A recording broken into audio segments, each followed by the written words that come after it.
Okay, 3, 2, 1. Hello, Ariel Stark-Benz. Welcome Hello. to Ponytail Show. Thanks for being on the line from LA, where it's like pretty freaking stressful. I'm stressed out for all the people in America right now. What's the vibe right now? Tense. Yeah, man. Yeah. I can't watch the news. Like I can't listen to the news. I can't watch the news. It, like gives me anxiety, and I don't even live in America right now. Yeah, I think Yeah. it's one of those things where I don't have, if I have a quick text banter with a friend, it immediately goes off the rails and we just Mm. start going We won't do crazy. that. We're not going to do that here. All good, yeah. And then on the flip side, I have friends from all over the world hitting me up and just being like, "Ugh, like Yeah. what is going on?" Like, that kind of a Yeah. thing. Yeah. It, Because it's at that like time.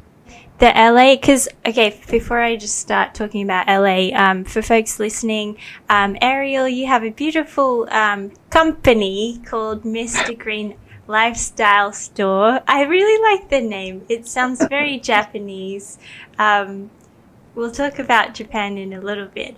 But Sure. so you have a store in LA. It looks beautiful. I've never been, obviously I can't travel right now, but it looks like a beautifully designed, curated space dedicated to beautiful things and the crazy wonders of the universe. And yeah, like, can you like explain to our listeners out here like what your company's about, and tell us, describe us like the store space and what it feels like to be in the space. Sure. So the company, Mr. Green, and I like to call the store, the store that we're in right now, I refer to as the Mr. Green Annex because it's a slightly smaller, like kind of an in-between store, so to speak. We had a space that was about twice the size, and the original place was called Mr. Green Life Store. Oh, Life. life store. Sorry. No, it's My okay. bad. Life being short for lifestyle store. And the concept of the brand is essentially that it's a marijuana lifestyle brand.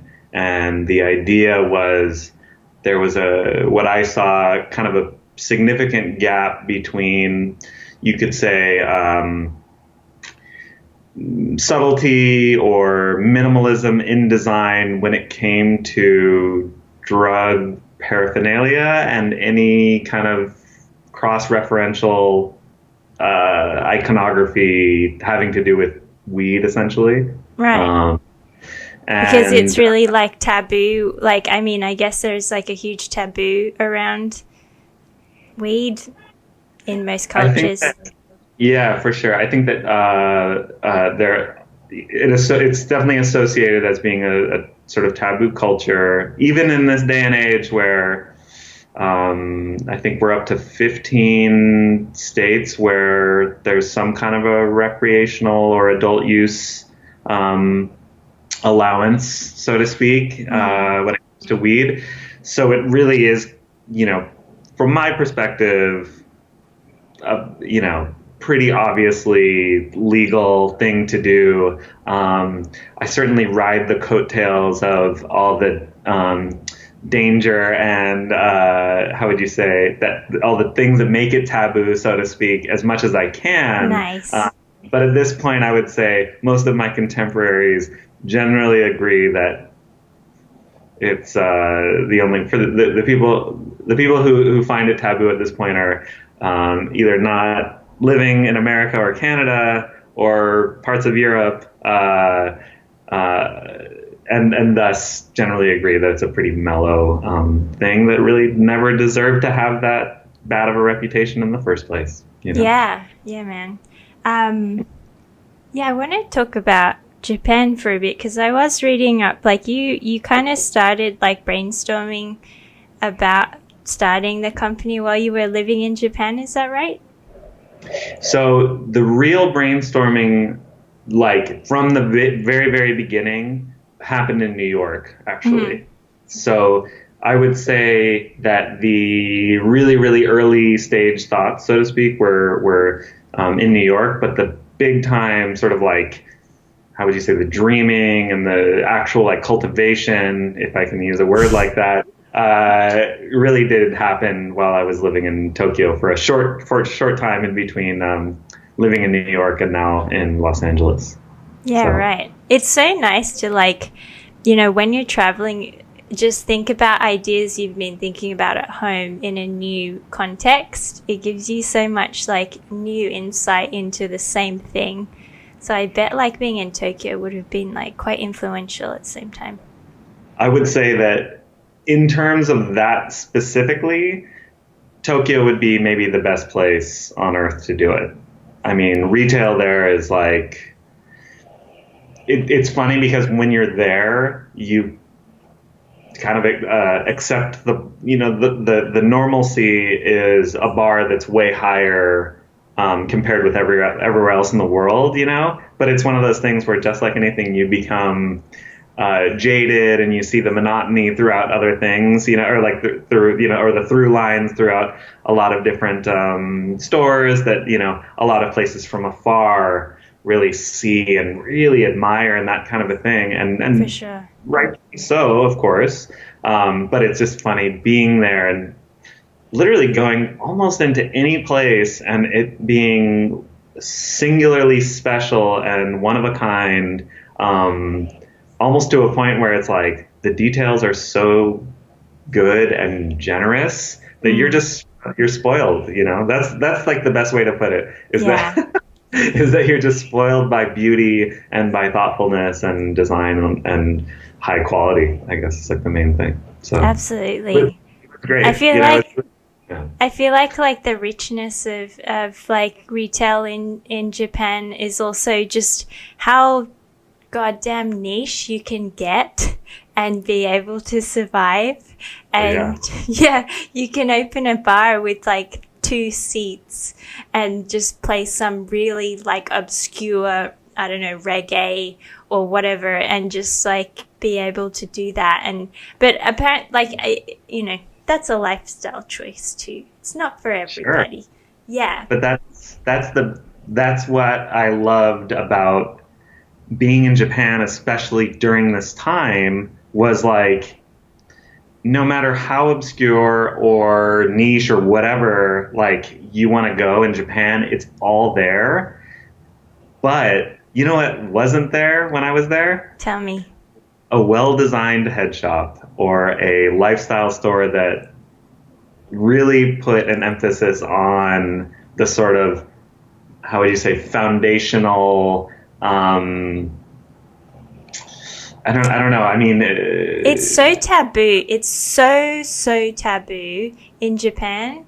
Like, I feel like they're one culture, one society that has a long way to go. I had like Yumiko Sakuma from, she's a really incredible writer from Japan, or she's Japanese American, and she actually wrote a book recently called Let's Talk About Cannabis for the Japanese market. It's in Japanese, Cool. So I can't read it, but so that was it was super controversial for her. She got a lot of like pushback in the Japanese in Japan, and like just putting out a book like that caused a lot of kind of stir. So it's very interesting. I feel like in Asia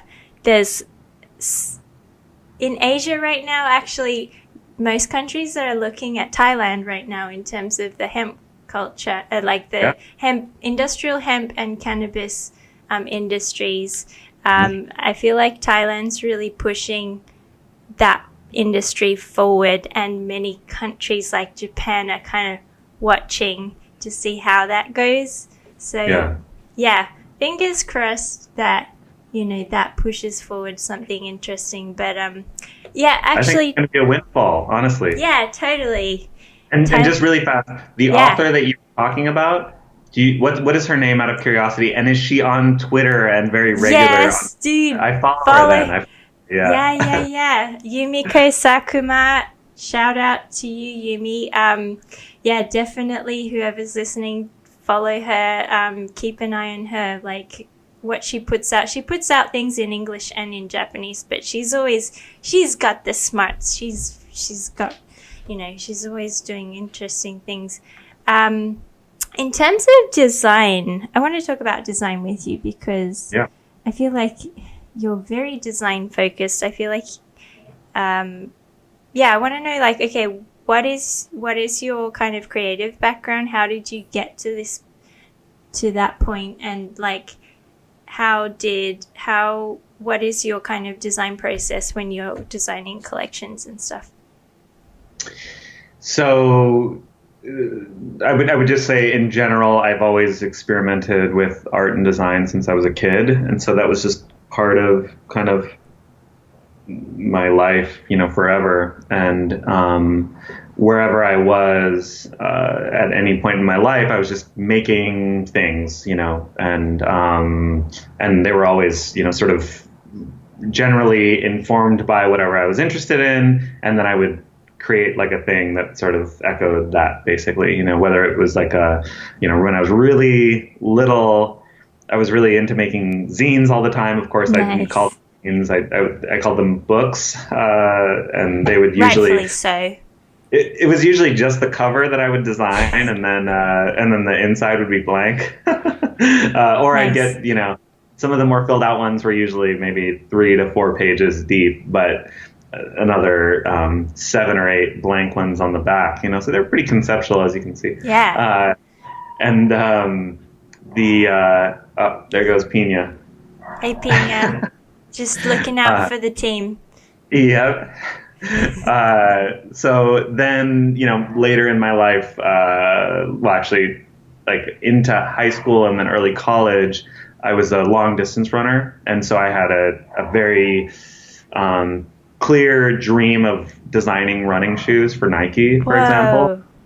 And so that was where you could say I got pretty serious about specifically applying design to, the ideals of a career or some sort of future, where I could be like a designer, ultimately. Yeah.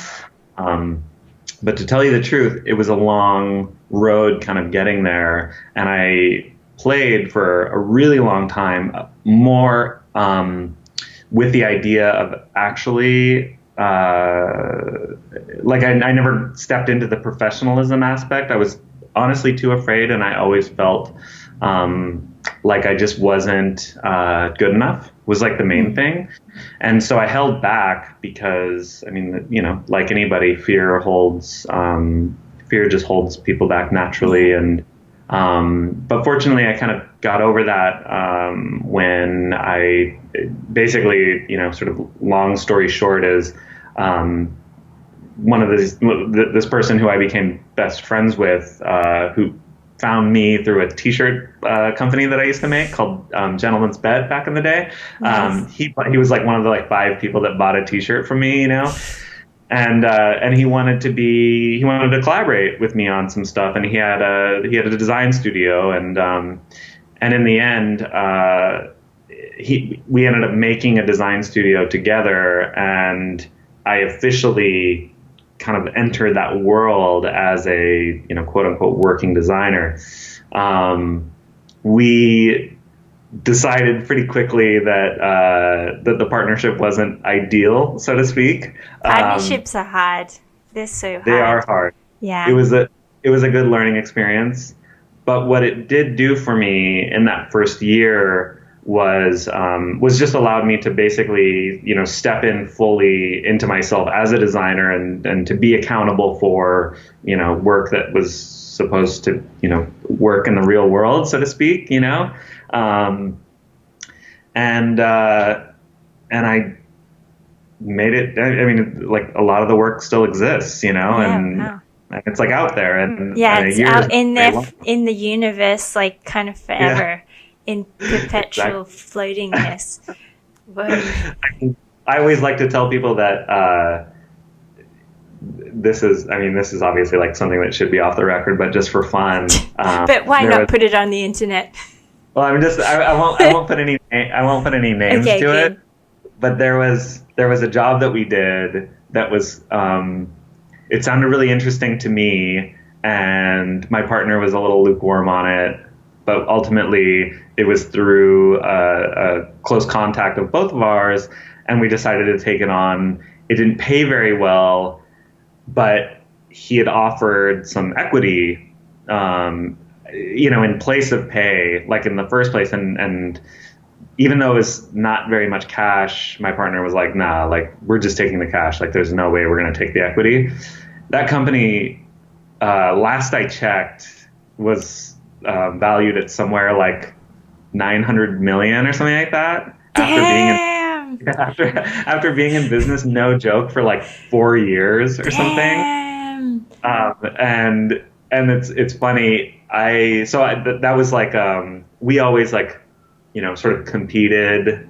We just did our own sketches, and then we'd present the best work at the end, and my stuff got chosen, and they've made variations on it at this point, but I just always have to laugh at like, this app that's out there, Okay.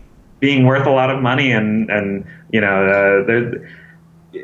one should never put a dollar amount on their creativity, and No. that's not at all what I'm interested in. But I can still laugh that this like, sort of world that because I have no interest in the app. I'm not a part of it, and honestly, like, it was a great exercise in creating an identity for a vast population that I am not even associated with, and it's just kind of fun as a result, to kind of look at it, It's a very fine line between, when you're a creative person, I feel like there's a very fine line between like eating and being overly self-indulgent and creating things that you just want to create that nobody else can understand.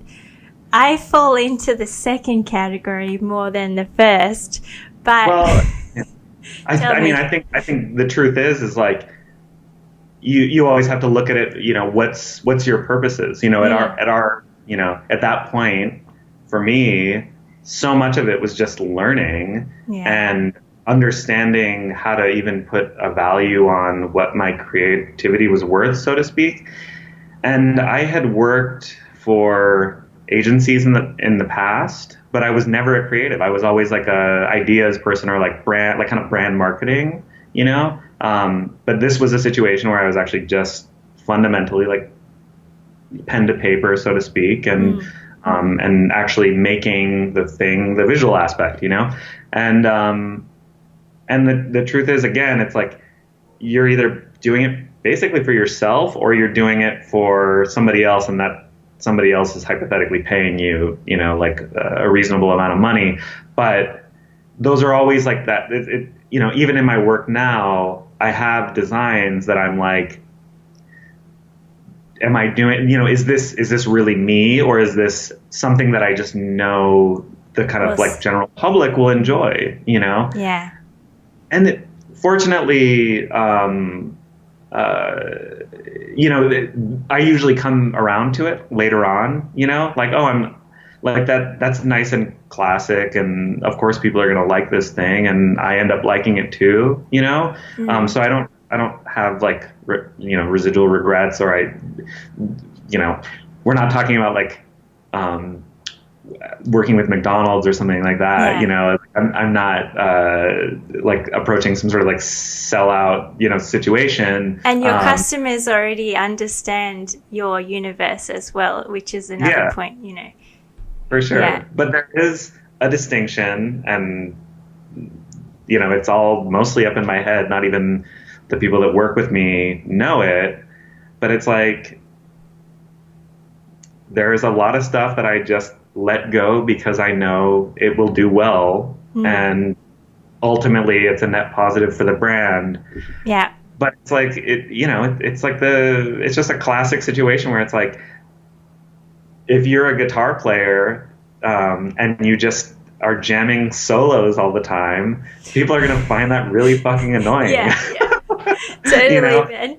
Or if you get too jazzy, like, there's like a few people that are going to absolutely love it and praise you for it, but you will be in a very, very, very small little like pool. And I fortunately have a little bit, the way I see it is that it's fortunate that I don't feel the need to necessarily like I'm not trying to impress anybody. I'm just trying to make good work that can be relatively broadly appealing to people that like design, people that like weed, people that, you know, might just actually just be passing by and something could catch their eye because it's just pleasant or nostalgic or amusing, or whatever it is, you know? Yeah. So. How important is like this idea of beauty to you when you're designing? Whoa. Yes, sorry, man. Just dropping that one. Like, it just, I just thought of that, and when you were just talking before, I just thought that was like a really curious, like I was just very curious, actually. Yeah. Okay. It is important. It's extremely important to me because the truth is that it's subjective, and you can find beauty in so many different angles, and you can look at something every day for your whole life and 40 years later realize that this actually is maybe more resemblant of or it resembles beauty more to you than anything else, but you didn't necessarily like come to really think of it in such focused or like simple terms, so to speak, you know. So it's extremely important to me, but at the same time I do understand that it's subjective, and you know, sometimes comes with a time and a place, or I don't know, sometimes things are just so natural that they just sort of meet up and align and that kind of a thing. But you can achieve it in so many different ways. So I think ultimately beauty, if it's coming from, let's say like a just place within yourself, is the most important thing ultimately. So putting it back in that way, I would say that it's incredibly important for me to believe in what I'm doing, and if I can achieve that semblance of beauty, then ultimately, like, that's a good day at the end. That's a fucking good day, man. Yeah. That's a fucking good day. Make some beautiful things for the world. Yeah. What a great day that would be. So you kind of started out before, sorry to like, I just dropped a real heavy thing on you, but moving back to starting out, you started out with like a product line that like of fragrances, and was that what came first? Was the kind of apothecary line before the clothes, and then the store later? Am I right there? Well, how did you go about? No, all good. It's interesting that you say that, because the truth is I had the vision or the imagination, or so to speak, regarding the fragrance, my first fragrance, before I had the brand. But when I launched the brand, it was kind of like perfect for it, you know, ultimately. Like I how do I even say this? It's sort of like, I feel so lucky that a lot of ideas and I guess something that maybe resonates with a lot of people is that me doing this brand is extremely personal, and that perfume was something that was sort of in my, it was in me already, so to speak. You know, how it came about, which is kind of funny, was, I mean, originally I had somebody that I was going to work with on it, and again, this is just so okay. So my ex make perfumes, okay, and And when we split up, I mean, we kept a friendship for a time, and there was a very selfish part of me that was like holding on to the fact that she was going to help me make this thing happen, basically. She wasn't really into my brand at the beginning, and now is actually totally supportive, and we became friends again, I guess is what I'm trying to say, after some time. But the strange thing was, I had done, let's say, like, I think one collection at that point, or actually I had just done one collection, so to speak, and we were having a conversation about doing the perfume and yada yada yada, and we had a huge fight, and we basically didn't talk, I think, for 2 years after that. But the interesting thing about you bringing this up is I had basically just released the first Mr. Green products to the world, so to speak. And by the way, this was December of 2015, and I had only just moved back to, or excuse me, not back, but I had just moved to LA only about a month and a half before, after leaving Tokyo, and I just like jammed it all together, like everything that I had been working on, released this site, had this vision of this perfume that I knew was going to do, like, that was just going to be wonderful, you know, and I released the site, and I want to say that probably within a day or so, we had this huge fight, and I remember thinking to myself, damn, this perfume's never going to happen. And I'm not kidding. The day after this, I get this email from this company, or just this person, and they say, hey, we love what you do, and we make perfume and other like soap and apothecary stuff. If you'd ever be interested in working on something, we'd love to talk with you about it.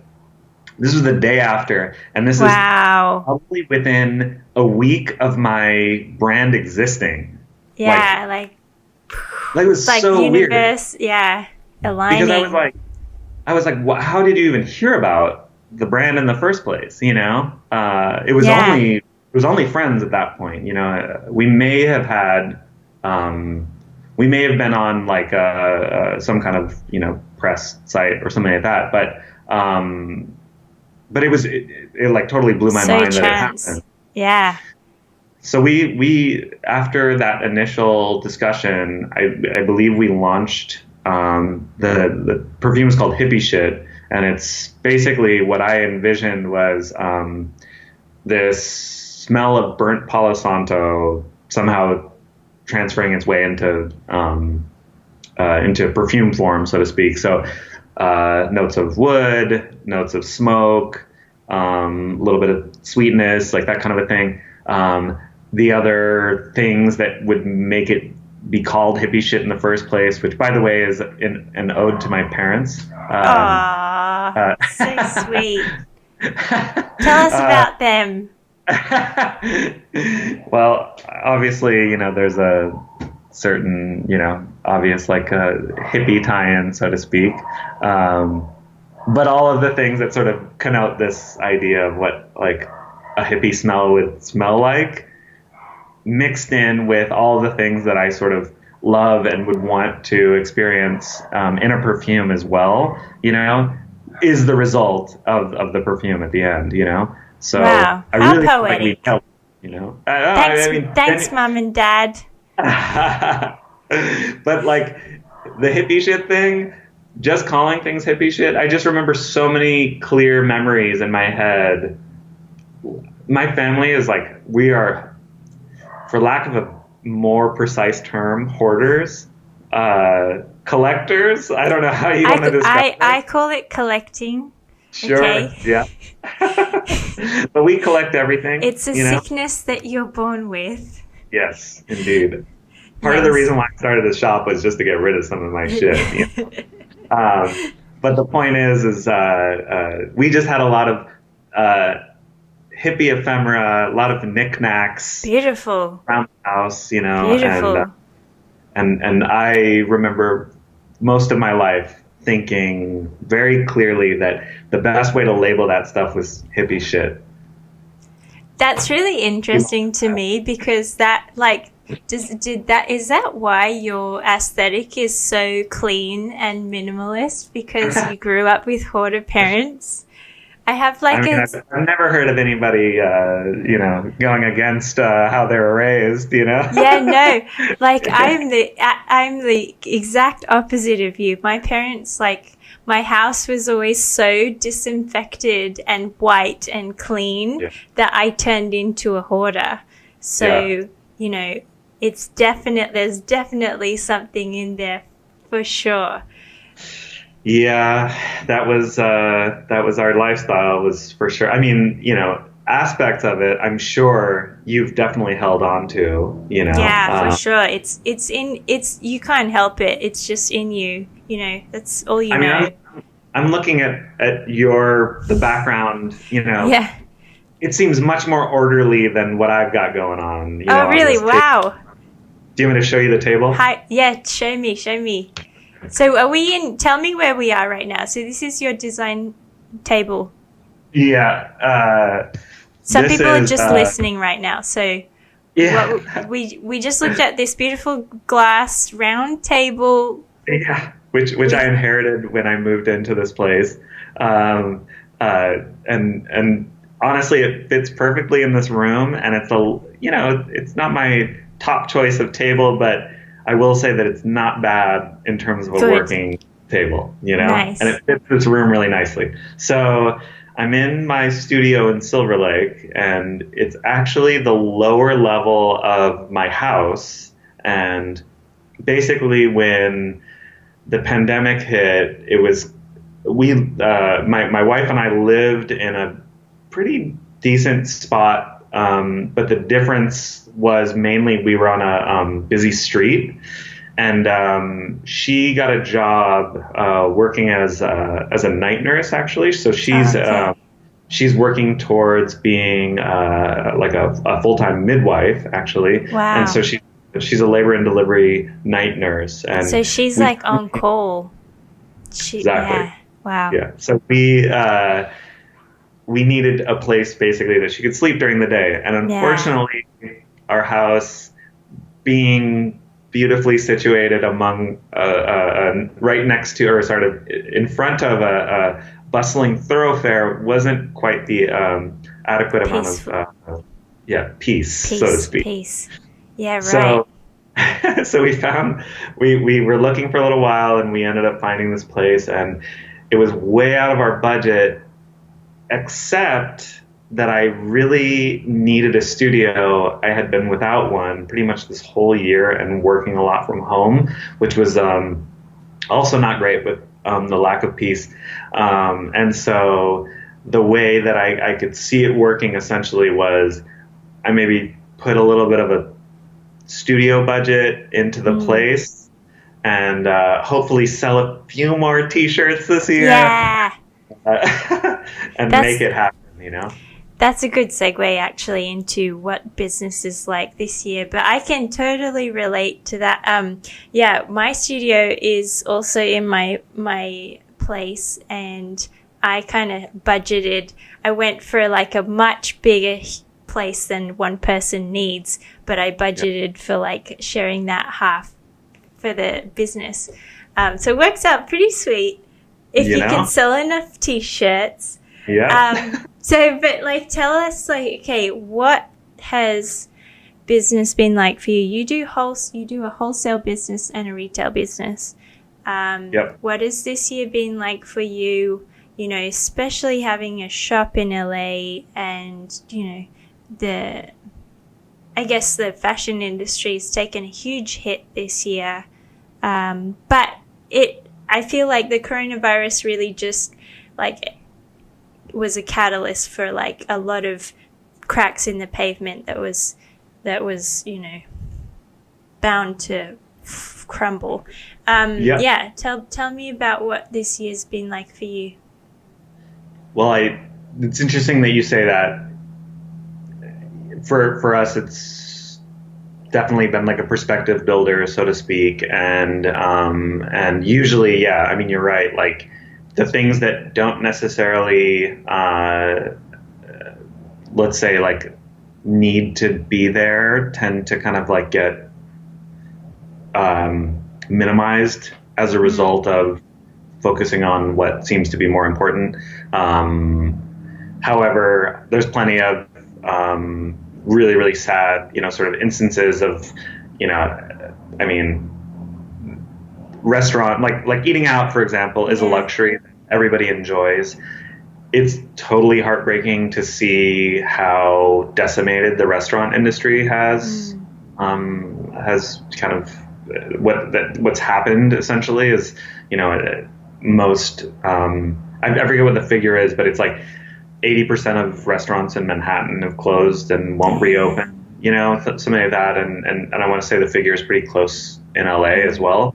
And I think that there is certainly like a certain trimming of the fat, so to speak. And I think that things were maybe a bit, out of hand in that regard. And I'm sure that there's like a similar trend having to do with like fashion industry and the way that people consume and that kind of a thing. Just overconsumption, really, for fashion. Yeah, except for the fact that I don't necessarily think that overconsumption has been halted. Interesting.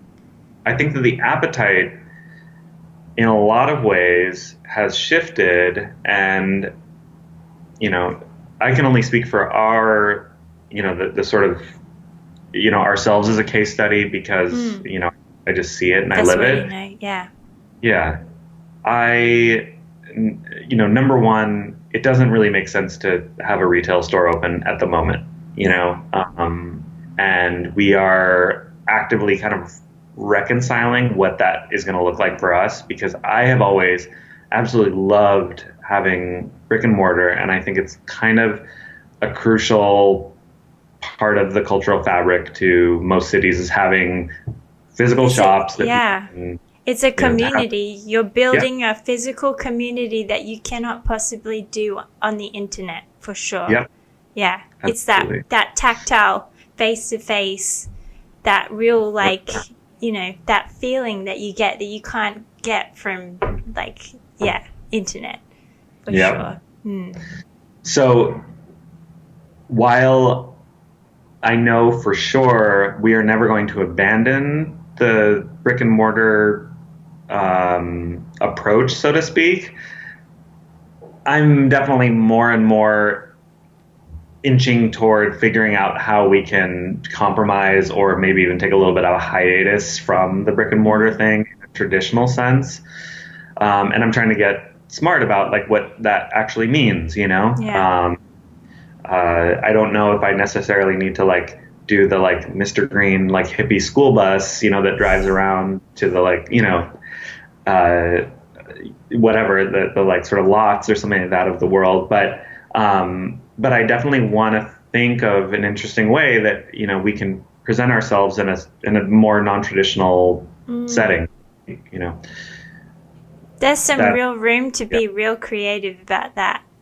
I think so, and I just don't know if I've seen exactly what it is that I'm maybe like sort of yearning for yet, and I hope to, because the truth is, the world doesn't necessarily need another pop-up in general, and I don't see, let's just put it this way, our store, like in terms of brick and mortar, is sustaining itself sort of, paying our rent, and we can pay for people to be there, and we are maybe, because we sell so much of our own stuff, like able to carry the costs of, sort of all the third-party vendors that that we sell.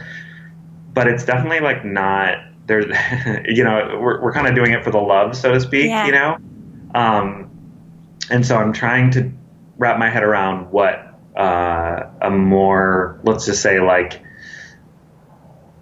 useful version of what we're doing is, you know? Yeah. And I have some ideas. I don't think I'm gonna. Don't share them now, but I'm not gonna expand on them at the moment. You know, yeah. they're not fully fleshed out. So, but one thing that I did find, very quickly and early on was e-commerce is crushing at the moment. I actually think that for the most part, and this is like super sad for some retailers, some of my favorite retailers really don't have e-commerce, and they have been basically forced to figure their thing out essentially, or they've kind of gone a bit quiet as a result. And that, I mean, it just is what it is. You can't really like say one thing about it. You either choose to participate or you don't. One thing that I will say is we have always put e-commerce second to what we're doing, and it's been very much about the store experience and being in the environment, and the nature of our business is something that kind of needs to be presented and explained in person. It's goes a bit beyond like a vibe thing. I think we can do a little bit of a vibe thing online, but like when you're in the store, you kind of get what we're doing much more so. Totally. And I mean, it can be explained through the product, so to speak, but when you're there and you just kind of like, you get all of the senses, I guess, sort of activated. That's when you understand like what our perspective is, so to speak. And also when you have when you have a thing that is very conceptually deep, doesn't have to be intricate, but very conceptual, and made with a certain level of beautiful materials, and one cannot experience that on a screen for sure. Yeah. And that is like the real limitation to like this online world, and like what were you going to say? I think you were... I was going to say shopping online, half the time you don't even know if it's going to fit you. Yeah, totally. Much less like really be able to, appreciate the details, and it's impossible to do so without being there. And online shopping has created a lot of has a huge carbon footprint as well, because people are buying stuff sometimes with the intention to just try it on at home. So that's like shipping and like just more jet fuel, and so there are huge costs that people don't necessarily consider when they're just going to tap that buy button, which is like a real situation that we need to address and figure out, like just to live, just to continue life on this planet. Like it's not all about expanding exponentially, and we need to take care of everything. But I think I think especially the US and Europe. Whoops. Hello. Sorry about that. We cut there. Are you there? Or am I? Yeah. Yeah, you're there. Okay, sorry. I'm just going to note 45 cut. I'm sorry about that. No worries. Right now, like America and Europe for sure are in limbo right now. And I think for a business, it's really hard I think the whole world is in limbo, but I think especially those two regions. And for a business, it's really hard to just plan, how long are we going to be in limbo for? It's definitely not going to be forever, but then like what's the carnage, and like how long is it going to take to move into some kind of direction where we can be almost like a community that we were before. But I think people today, I don't know if you agree with this, but I think people right now are just missing like togetherness and love, and people are just so isolated right now. I feel like some kind of form of Mr. Green reaching out love, spreading love to the people of the community would be amazing. But thank you. We're always trying to figure out how to how to do that in general. Right, right. Some simple ways, of course. I mean, we do what we can just on like for people who don't visit us. We always write a small note, in all of our packages that we send out. It's not necessarily like a big deal per se, but there is an authentic thing happening, touch. Essentially. That was something that I learned. I worked for Ace Hotel for a really long time, and that was like a thing that we did, at least in the beginning. Everybody that checked in, I think it was like within about 20 minutes of them checking in, we would slide a little note under the door that was basically like, "It was nice to meet you. If you need anything, let whoever it was, we would be like a point person, so to speak, or then on more of a generic basis, if we didn't necessarily have that like direct connection, it was more like generally welcome, love Ace or something like that, kind of a thing. But Beautiful. the truth is that although that kind of action can feel performative in a certain sense, and especially in, if you're having to do it, sort of day in and day out, how can you necessarily muster up that kind of energy? Well, the truth is that we get a lot of feedback from people saying, "Hey, I really appreciated you taking a moment to do that." And I did kind of feel that. Getting those, like, that happens, let's say like one out of every like 30 or something like that notes that we get out, like somebody like will mention that they got it and they found that it was like a nice touch, and for whatever it was worth them writing back, and that's all you really need to get to know that you should continue doing something like that, That's the juju that keeps you going, for sure. Yeah. We also write with a rainbow pencil. Oh, stop it. It's too much cuteness. There's definitely like, there is an impetus to letting people know that letting people know the truth, that we're a small business, that we're real people who like took the time to like put this thing together,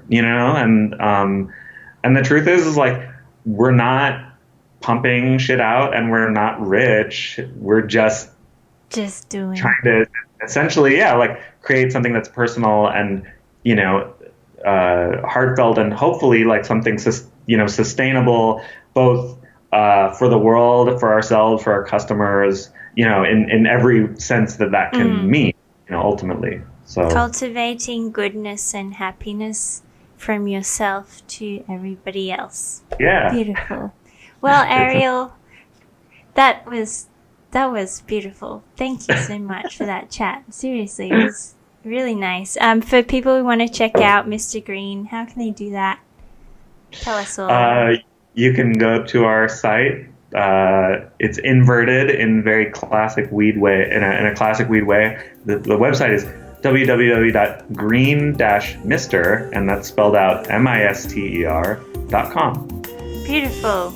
Well, thank you, friend, and catch you, I don't know, on the internet, but hopefully in real life.